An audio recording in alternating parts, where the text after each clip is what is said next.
Good evening, I'm Renata Burnett with your Tuesday's edition of the Regional News. 500,000 residents of Sao Paulo remained without electricity on Monday, 3 days after a storm knocked down power cables, leaving much of Brazil's largest city in the dark.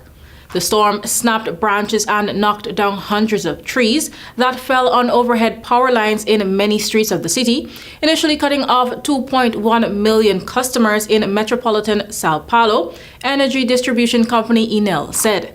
The company said it had restored its service to 76% of its customers, but 500,000 were still without electricity on Monday.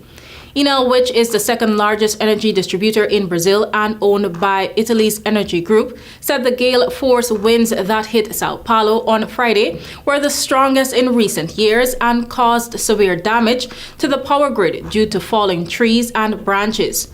The Sao Paulo's state prosecutor's office said it will investigate why so many customers in the city were left for so long without electricity and whether Enel has enough staff to cope with emergencies in the 24 districts it serves.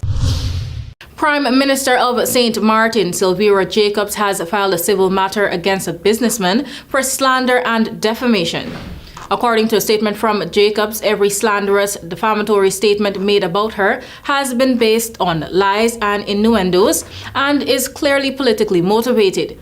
The Prime Minister stated that the baseless attacks on her good name and her service in this function without any proof is an attack on the people of St. Martin.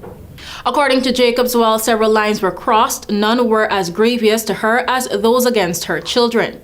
She believes these attacks on her, several ministers, members of parliament, civil servants, and anyone daring to speak out against the slander, defamation, and belittling remarks, if left unchecked, will create a new culture in politics on St. Martin. And finally, in Jamaica, Prime Minister Andrew Holness has condemned the killing of 3 persons, including 2 9-year-old schoolboys in St. James on Monday evening, saying when children are attacked, all of society must stand up and say, enough is enough.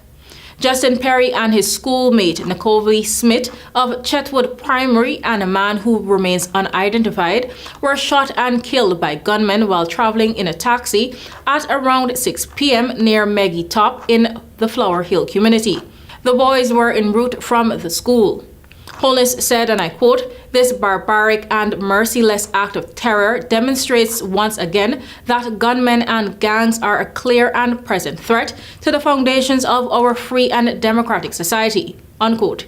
He lamented that the response to criminal terrorists must also contend with a narrative that oftentimes seems to offer greater protection to criminals with lighter sentences and preservation of their lives and freedoms, rather than supporting stronger punitive, proactive, and preemptive measures against these terrorists while securing redress and restoration for the victims.